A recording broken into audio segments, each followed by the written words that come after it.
So whether you are old hat at high school or this is your first time through with a high school student, I'm going to give you some pointers to help us all have a very successful year. Number one, I want everyone to take a deep breath, and I'm going to do that too because presenting on Google Meets makes me nervous. So we're all going to take a deep breath and we're going to trust that everything's going to be okay. Lots of times during the year when you're feeling flustered or overwhelmed or stressed out, remember to take a deep breath. It helps immensely. Also, buckle up because as we've talked about high school being the best years of your life, there are going to be days that are going to be not so best. And it is like a roller coaster. You're going to have some really, really great hills, but there are also going to be some valleys. So buckle up and know that regardless of how rocky things feel on a certain day, things are going to get better. Third, it's really important that we communicate. And in this virtual environment, communication is even more important than it ever was. So please make sure that parents, you are communicating with the school, with the guidance counselor, with me, with the teachers. Students, make sure you're communicating with your teachers, with your guidance counselor, with your principal.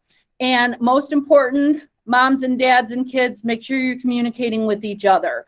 This is a really important time for everyone to be working together and to be able to openly express your stress and talk about your fears and work through things. I was listening to the kid superintendent this morning, and I think he gave some really good advice when he said, let's make sure that we all give ourselves grace, not grief. And I think that's a perfect way to put it. So let's make sure that we're communicating in the good times and the bad. And finally, high school really is the best years of your life. Sometimes you might need to find reasons, but please put the effort into at least every week, if not every day, finding something to celebrate and finding reasons to smile. Because when you look back on these years, they're going to go by super fast, and we want to make sure you all got the best out of them. So we all know that we're opening up the year virtually this year. And as Dr. Best said in his video, this is an opening like none of us have ever seen before. And that's scary. But I want to assure all of you that some things have remained the same. You are still coming to William Tennent, where you are a Panther, and you are going to be enrolled, or you have already been enrolled, in amazing courses that are going to prepare you for whatever your future path is, whether that be college or career.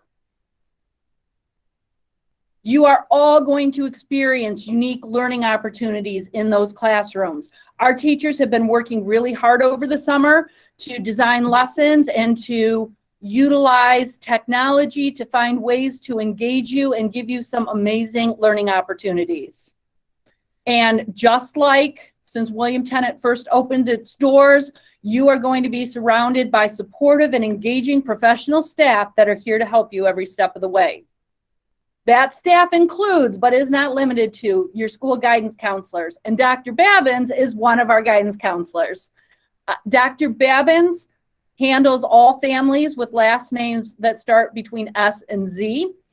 At William Tennent, our guidance counselors are divided by the student's last name, so they get to stay with the kids all 4 years, which is really nice.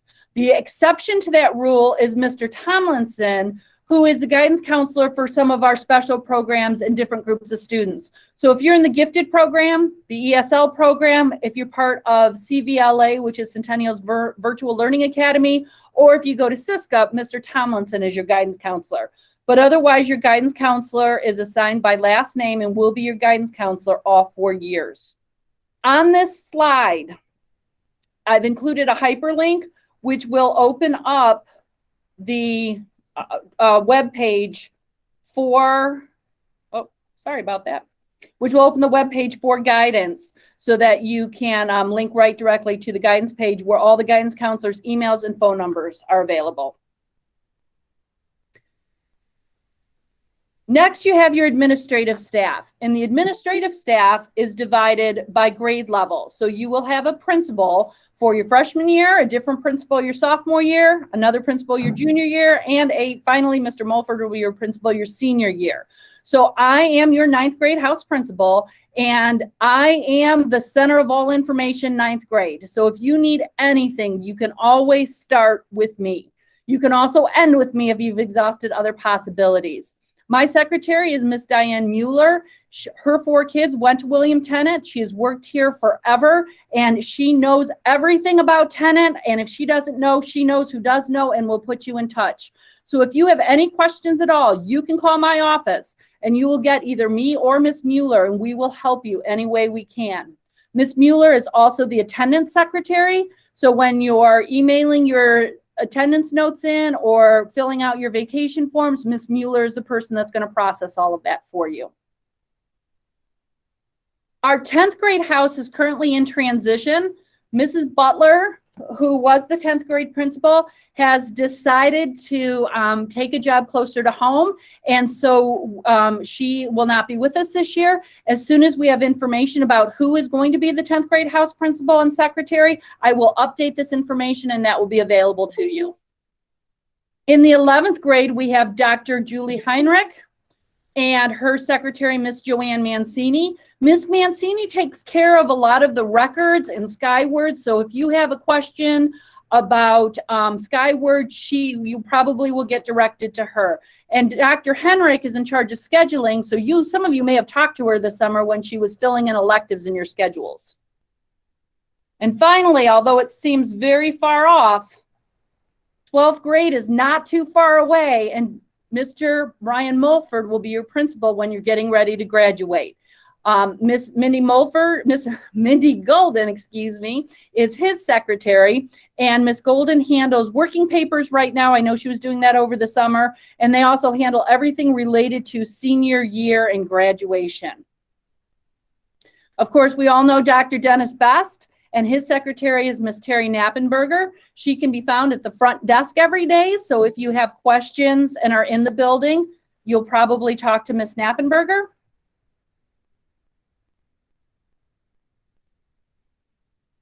And of course, in our athletics office, we have Mr. John Creighton and Miss Sydney Bradney. And I know things feel really up in the air with athletics right now, but trust me, you are in very good hands. And as soon as we get clarification on everything, Mr. Creighton and Miss Bradney will make sure that everyone has the information you need. So that's all the stuff that's going to stay the same. What's going to be different? Well, number one, the way we communicate and connect with each other is going to look a little different. We're still going to connect and we're still going to communicate, but it's going to be like this, through some virtual meetings, maybe through more phone calls, lots and lots of emails, through our Canvas pages. So don't be afraid that we're not going to still connect and communicate. It's just going to look a little different. And then, of course, the way we are structuring our day is a little bit different. We worked as the virtual committee to keep our schedule as close as we could to the traditional brick and mortar schedule, so that when the time comes to open the building back up, it'll be a seamless transition. But I know right now the schedule is causing a lot of angst for people, because I know it's a little overwhelming to look at, which is why I wanted to take a couple minutes to go through it with you today. So this is our traditional brick and mortar schedule that you probably have seen in Skyward and in the handbook and what you're used to.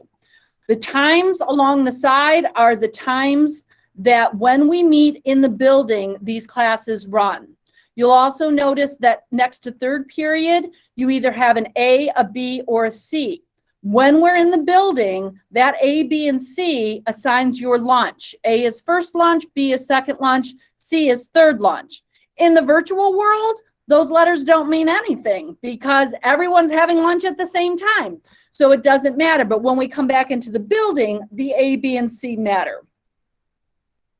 Before I show the schedule for the time, I think it's important that we understand the different terms we're using on the schedule and that you may hear your teachers using.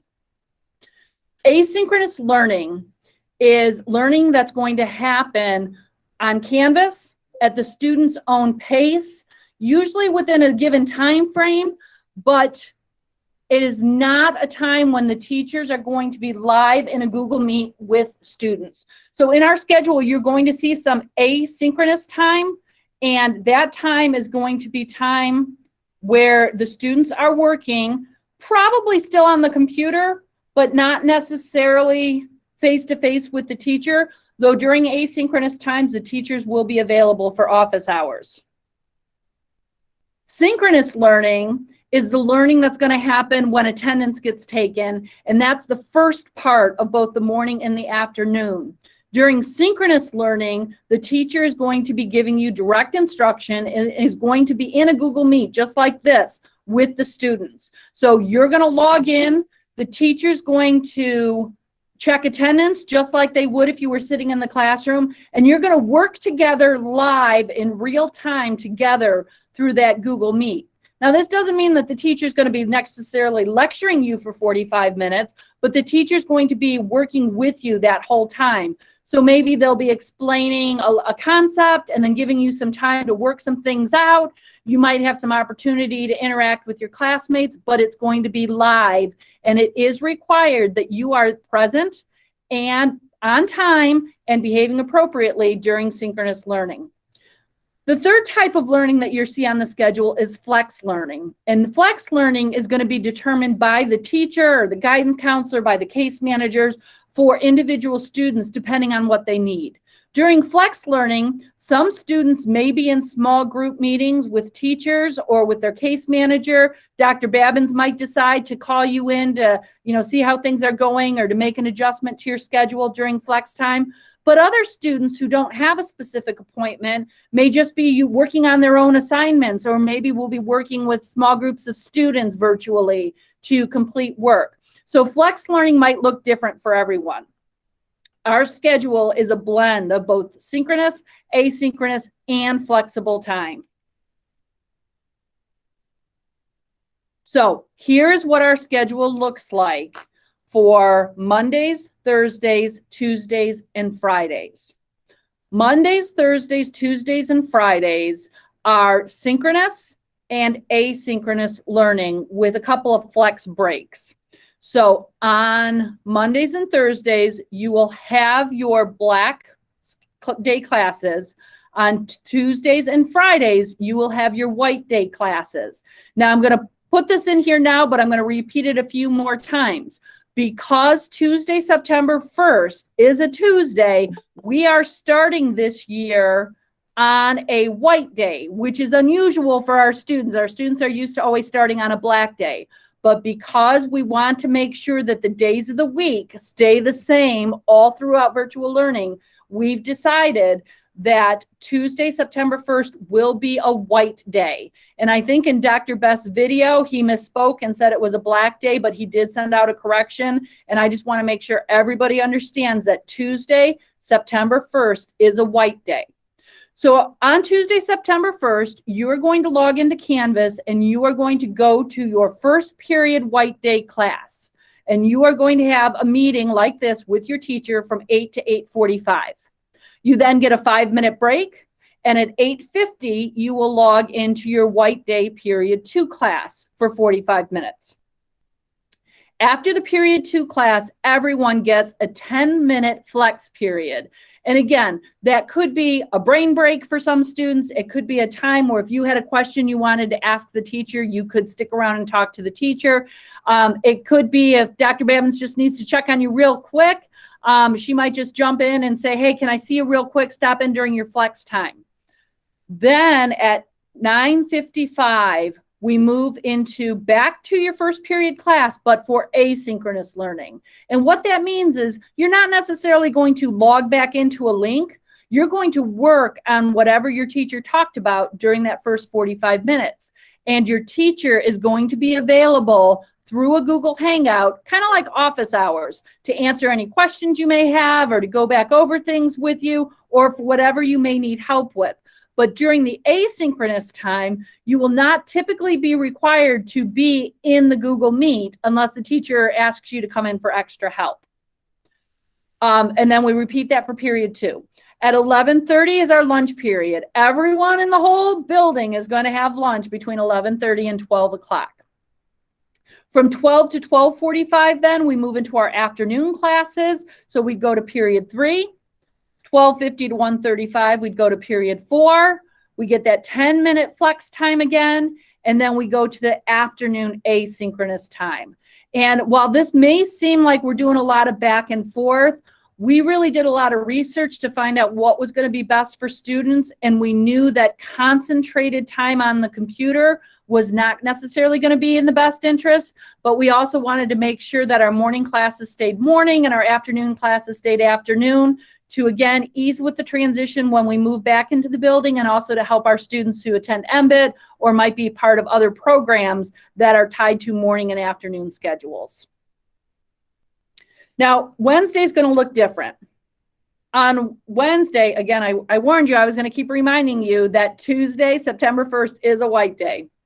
Wednesday is a flex day. It's an asynchronous day for the most part. You are not going to have Google Meeting links for Wednesdays. On Wednesdays, most of the time, you are going to be working independently on all 8 of your classes with your teachers available during this half-hour schedule. So what you'll see is you have all 8 classes on Wednesdays. You will have 40 half-hour classes where the teacher is going to be available, and you'll go black 1, white 1, black 2, white 2, black 3, white 3, black 4, white 4, and then at the end of the day, all of the teachers will be available for office hours in case you need additional follow-up.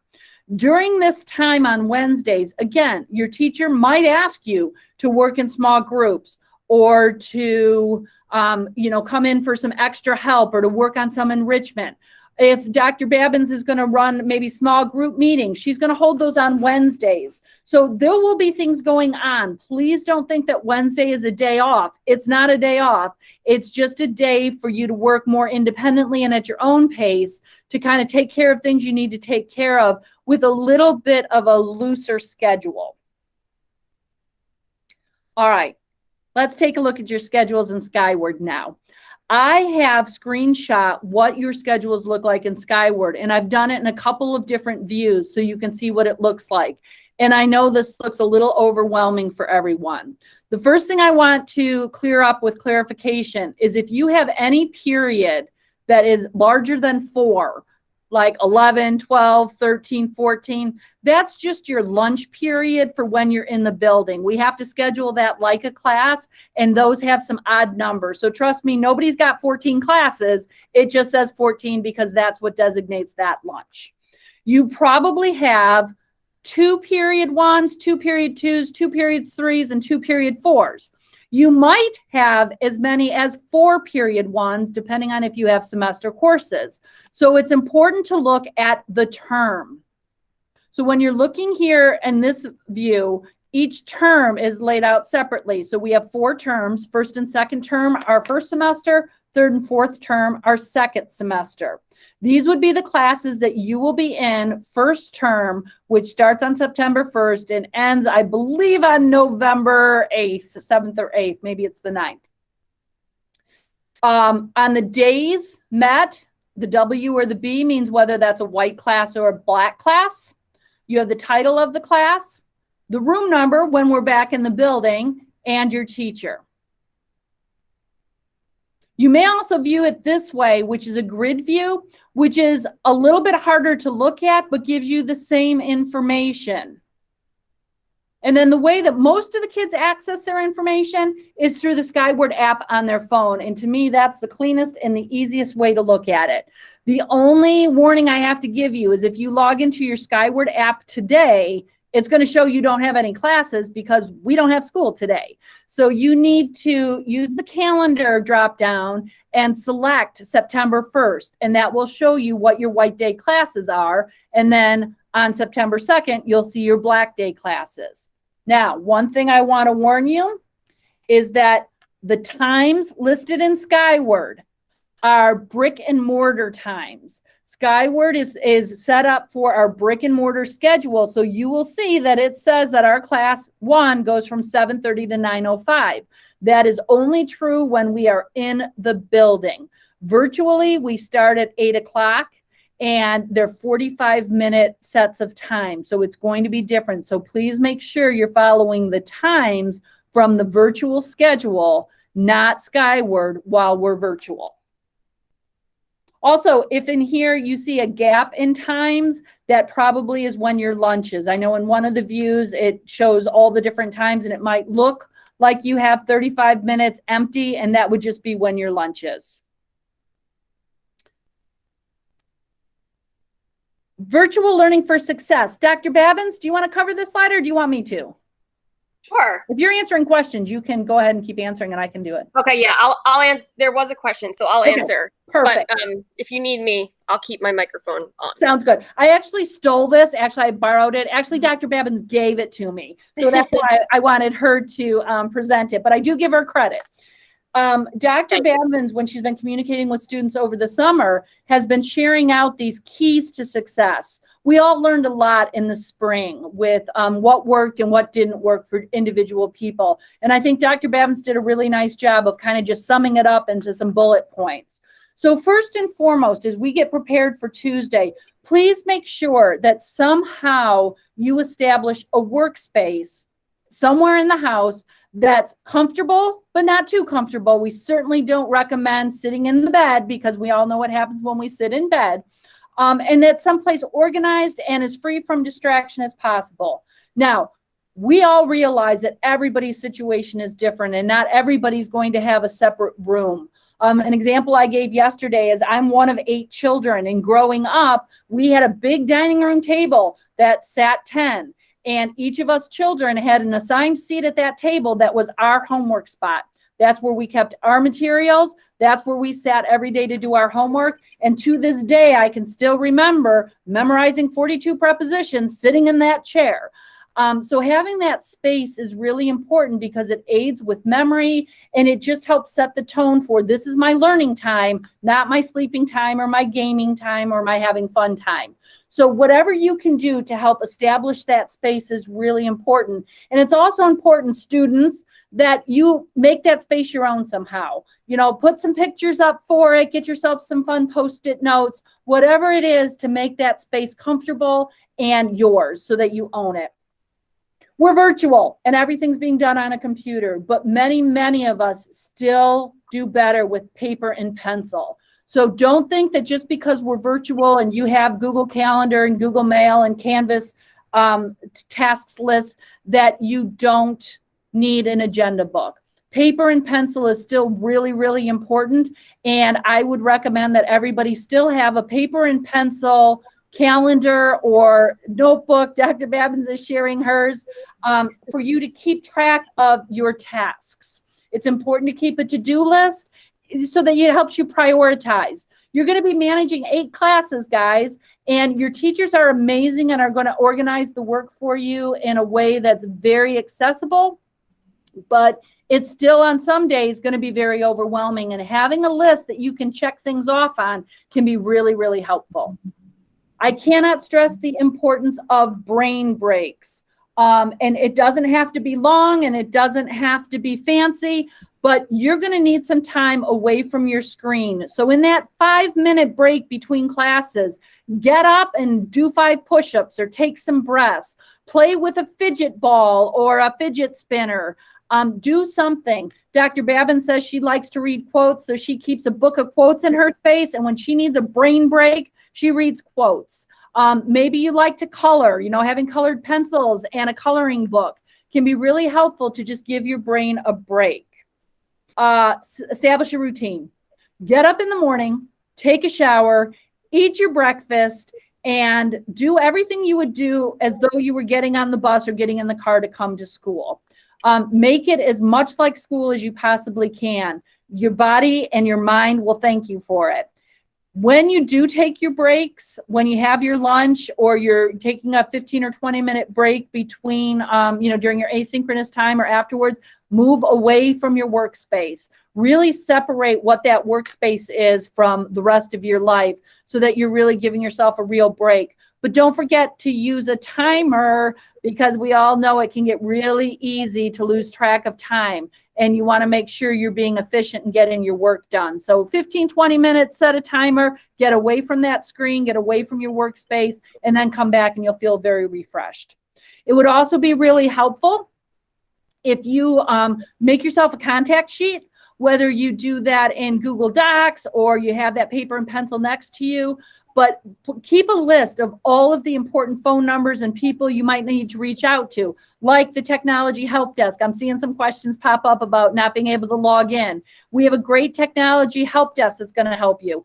I'm going to put the information in there. Thank you. While you're talking. Perfect. If your student has an IEP, you're going to want the case manager's contact information in there. You're going to want your guidance counselor's information in there. You're definitely going to want my information in there because I want to hear from you. So it would be very helpful just to keep phone numbers with extensions and emails easy to access on a cheat sheet close by your workspace.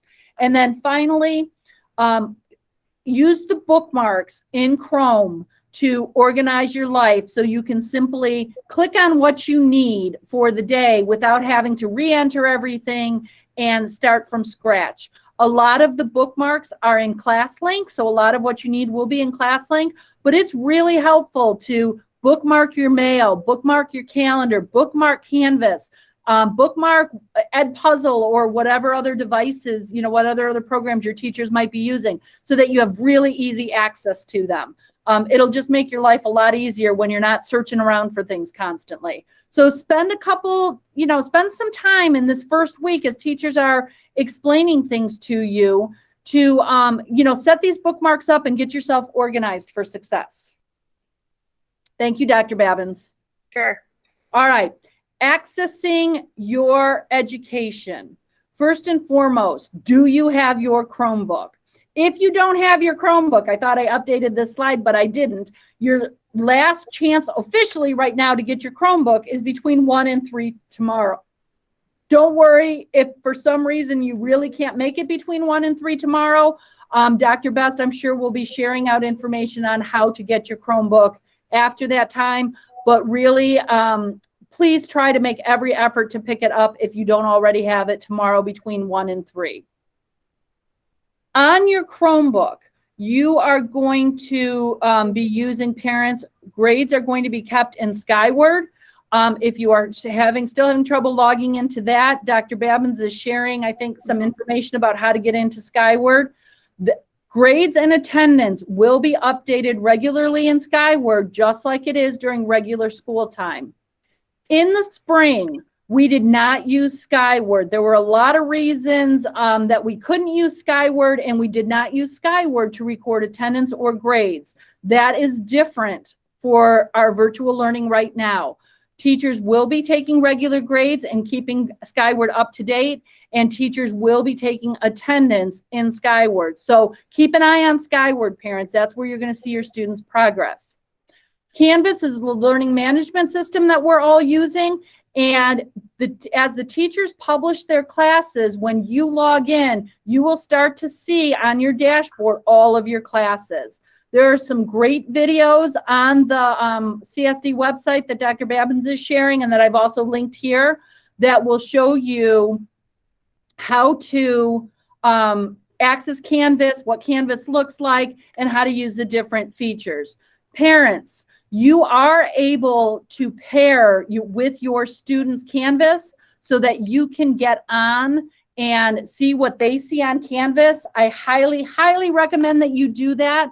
You do it by becoming a paired observer, which your students should be able to do, but you will be, but if your student can't figure out how to get the paired code for you, send me an email and I will send you the pair code because I can do it from my end.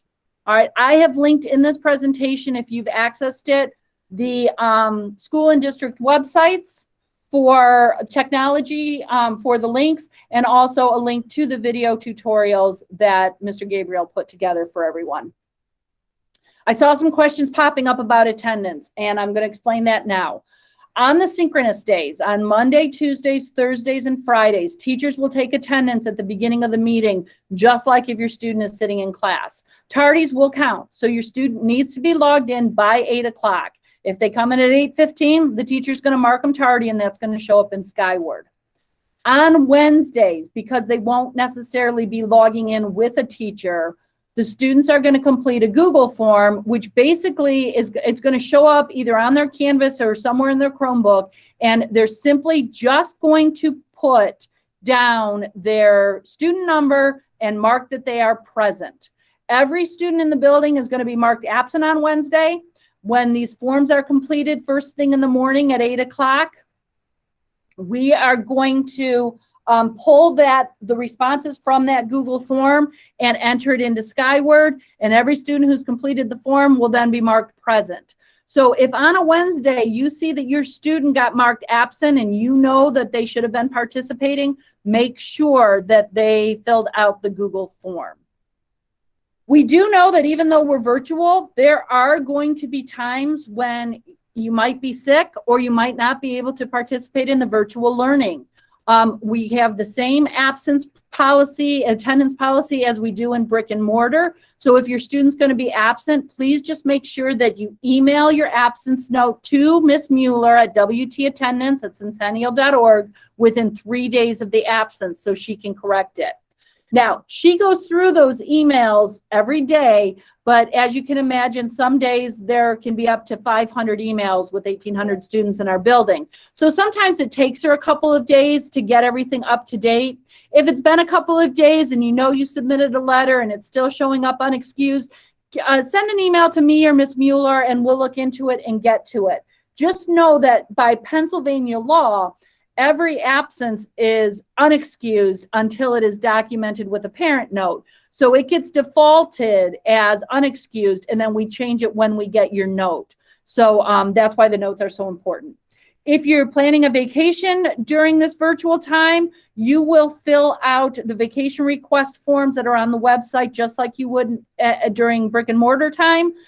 Please get those in at least 2 weeks in advance. And again, everything can be forwarded to Miss Mueller. I just like to stress this. This is not to do with virtual. This has to do with Pennsylvania law as far as attendance goes. And I know we get there's a lot of confusion about this with parents sometimes. By Pennsylvania law, students are permitted to have 10 days maximum outside of school excused without legal documentation. So what that means is after the 10th absence, whether they've been excused absences or vacation days or you've had doctor's notes, whatever it is, every absence after that 10th absence must be documented with something legal, with legal documentation, which would be a doctor's note or a court note or something official that shows why you were out. A parent note will not excuse those absences. And that is not a William Tennent rule. That is a state of Pennsylvania rule. So if you have any other questions about that, I'm happy to talk about that. Mr. DeAngelis, are you here? Yes, I am. Wonderful. Mr. DeAngelis was so nice to join us today. Mr. DeAngelis is the behavior management assistant for 9th and 10th grade. And, when you're in the building, we talk a lot about different discipline and rules and things like that. And we just want to make sure that you know, and the reason Mr. DeAngelis came on is so that you can hear his voice, because parents, you might hear his voice on the phone some days. And kids, we might be having some meetings with Mr. DeAngelis. As far as our discipline policies go, everything that's in the student handbook is enforced virtually, same as it would be in brick and mortar. So basically, we just want you to do the right thing. If you do the right thing, we don't have any issues. But parents, we know that these are kids and kids are going to make mistakes. And so there might be some times where we have to talk to you about behavior, about choices that your students are making that maybe aren't the best choices. At William Tennent, as it is throughout Centennial, we believe in restorative practices, which means we are not out to get anyone. We understand that kids make mistakes, and our job as the adults in the building are to help the students learn from those mistakes, make it right, and move on. So I don't want you to be scared if you get a call from Mr. DeAngelis or from me regarding behavior or discipline issues. We really just want to talk with you because we're in partnership with you to help the kids learn from whatever mistakes they're making and to make sure that we're making things right from there. All right, upcoming events. There's just one big one. Tuesday, September 1st is the first day of school. And it is, everyone say it together. It's a white day. We want to make sure. So finally, if you can remember to take lots of deep breaths, especially in this uncertain time, buckle up and enjoy the ride.